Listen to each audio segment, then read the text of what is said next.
Oi, eu sou Fernando Oliveira, esse daqui é o Defesa Física e nesse vídeo eu vou falar sobre como funcionam algumas forças. Ó. Com algumas forças eu quero dizer a força normal, a força elástica e a força de tração ou tensão, como quiser chamar. Primeiro que a força normal, ela vai ser uma força de apoio, vai ser uma situação de apoio, que é uma força que surge com a terceira lei de Newton, porque ela é uma reação baseada na força que está sendo feita de um objeto, aqui um objeto, em um plano. Aqui você tem um plano horizontal e eu tenho que o objeto tem um peso e ele está fazendo uma força nesse plano. Consequentemente, esse plano vai ter uma reação no objeto e essa reação vai ser anormal. No caso de um plano horizontal e que não tem nada puxando aqui para cima, eu vou ter que essa normal vai ser exatamente igual a esse peso. Essa é a situação. Porém, nem sempre as coisas estão num plano horizontal, como por exemplo aqui. Aqui se trata de um plano vertical. Esse plano vertical não, aqui se trata de um plano oblíquo, você tem um plano inclinado, por assim dizer, em que o peso ele vai estar apontando para o centro da Terra, então ele vai estar aqui. Ele não está exatamente nesse eixo aqui, mas ele é um vetor, então eu posso decompor esse vetor. Se eu decompor esse vetor, eu descubro que eu tenho um peso nesse eixo, posso chamar de peso y se eu traçar, por exemplo, um eixo y aqui, e eu vou ter um peso nesse eixo aqui, que seria o peso x, onde o somatório do peso y e do peso x vai ser exatamente igual ao peso total.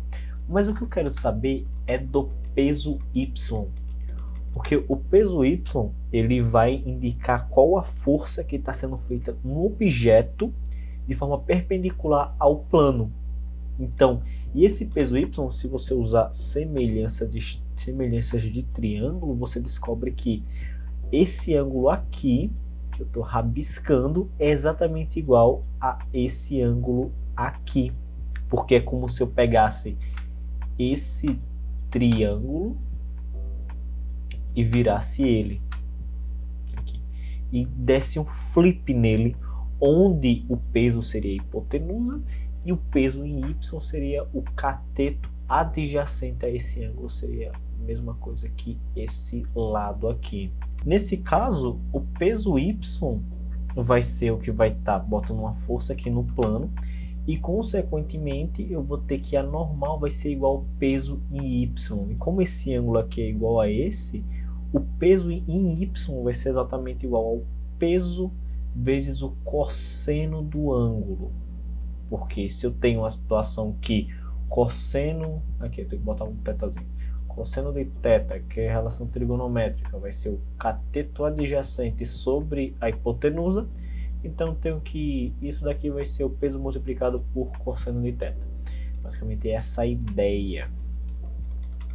E no último caso eu botei uma situação em que você tem uma força aqui para cima, uma força empurrando o objeto no teto, por exemplo. Você pega a sua mão, se for muito alto ou se o teto for muito baixo, você pega alguma coisa e bota lá no teto, aí você vai ter uma força que você vai estar fazendo uma força aqui no teto. Porém, essa força não vai ser exatamente igual à normal, porque você ainda tem um peso que está se contrapondo à sua força. Então você faz uma soma vetorial, que aqui é só uma subtração básica, e você descobre que a normal vai ser a força que você está aplicando menos o peso. Eu coloquei aqui um N, eu sou um gênio, eu esqueço de colocar as setinhas para indicar que são vetores, mas deu para entender. Você tem aqui a normal vai ser a força que está sendo aplicada menos esse peso. Quando se trata de vetores aqui seria mais, porém quando você tira a setinha, aí seria menos porque é uma subtração dos módulos, por assim dizer. E aqui embaixo, começando a ideia de força elástica, ela vai ser uma força que atua numa mola.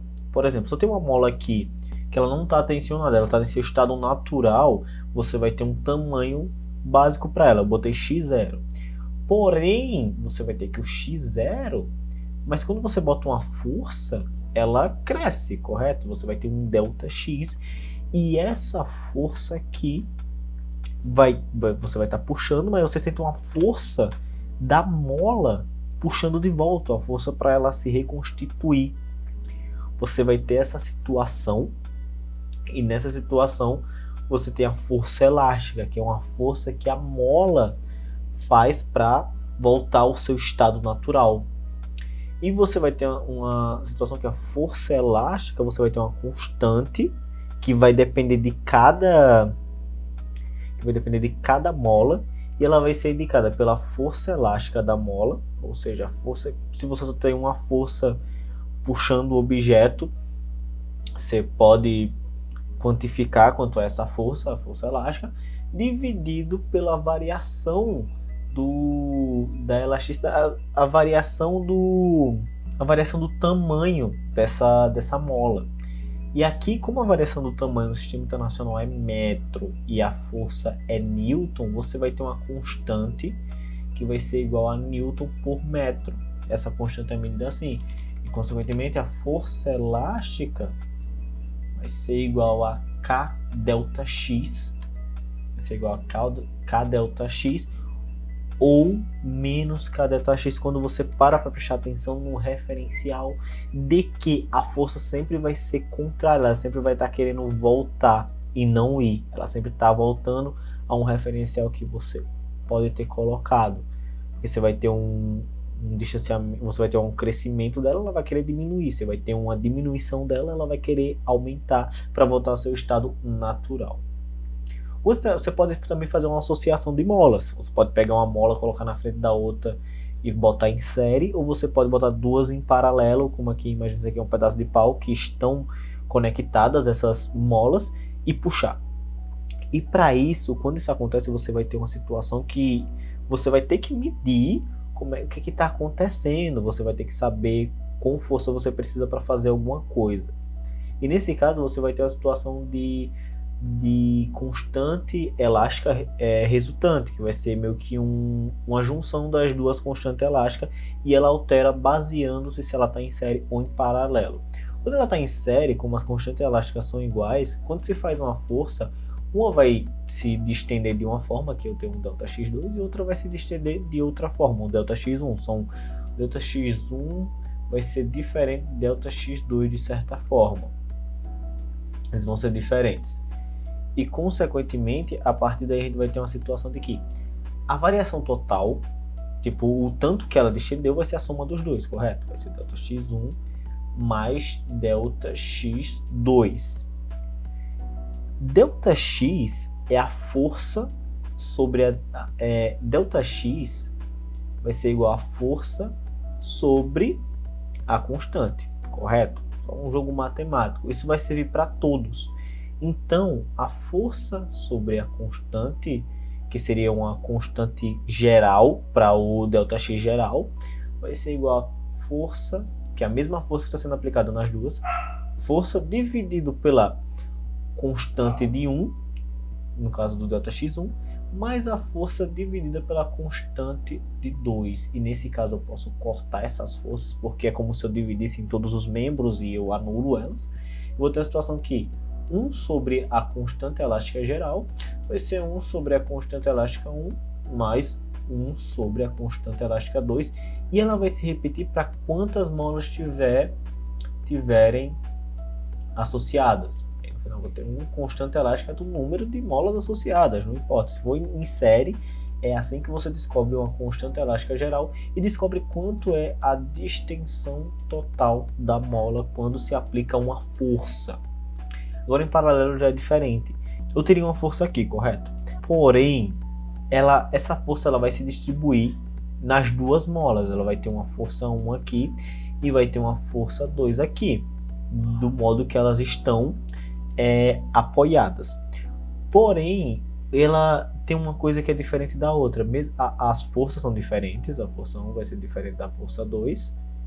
Depende de quão resistente está sendo cada uma das molas, baseado nessa configuração, mas a variação do tamanho da mola vai ser igual para os dois. Daí a gente tira meio que uma situação de que a força resultante vai ser igual à soma das forças, vai ser a força 1 mais a força 2. E as forças são o quê? As forças são aqui, ó. A constante elástica vezes ΔX vai ser igual a constante elástica de 1 vezes o mesmo ΔX, que vai ser mais a constante elástica 2 vezes o mesmo ΔX. Corto todos os ΔX. Nesse caso vai ser constante elástica vezes K1 mais K2. Ou mais quantas estiverem associadas. KN.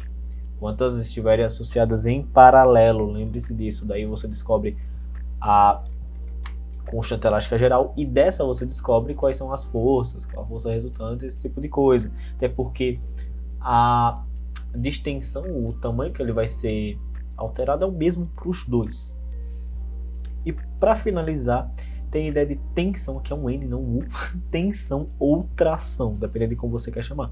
E essa vai ser uma força que é aplicada por uma corda no objeto, uma corda que está tensionada, que ela está bem esticada, que ela não está malemolente. Imagina uma corda bem esticada mesmo, que está puxando alguma coisa. Nessa ideia aqui, a corda ela não tem massa, aqui no modo simples de se observar, você vai ter uma força que vai ser transferida por toda essa corda até chegar no objeto. Então, nesse caso aqui, por exemplo, a tensão vai ser exatamente igual à força. A tensão vai ser exatamente igual à força, a tensão que está puxando, a tração que está puxando o objeto. Mas às vezes você pode ter um sistema que não é exatamente assim. E aliás, se é igual à força, vai ser também igual a massa vezes a aceleração. A massa vezes a aceleração do objeto. Só que aqui você tem uma situação em que você tem uma força, aí você vai ter uma tração aqui 2, e você vai ter uma tração 1. Por que é diferente essa situação? Porque a tração 2 ela está sendo responsável por puxar todo esse sistema, todas as massas. A tração 1 não, ela está sendo responsável por puxar só esse meu amigo aqui.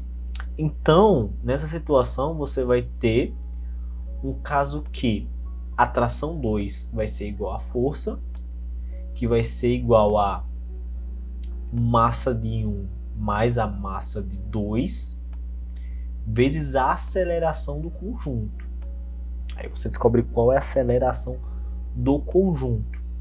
E a tração 1 vai ser exatamente igual a massa de 1 vezes essa mesma aceleração, porque como os corpos estão juntos, a aceleração dos dois é igual.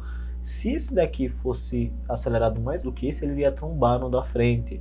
Se esse daqui fosse acelerado mais rápido do que esse, ou a corda com a tração vai puxar, ou ela vai quebrar. Então você está numa situação que a corda está esticada, então a aceleração dos dois é igual. Então a tensão que está nessa corda aqui está só puxando um objeto. Mas a tensão que está nessa corda aqui está puxando os dois. Você tem essa situação aqui, que você descobre qual a tensão da corda 2 e qual a tensão da corda U, baseado na dificuldade que ele está tendo para puxar o que ele está puxando. Essa é a situação. Então é isso. Eu espero que tenha ficado entendível, que você tenha gostado. Se você gostou, dá o like, compartilha com quem você acha que vai entender esse tipo de explicação. Se inscreve no canal se você quiser receber mais desse tipo de vídeo. Comenta aí alguma dica, alguma ajuda, alguma crítica, qualquer coisa que você quiser comentar, comenta aí embaixo, que qualquer ajuda é bem-vinda.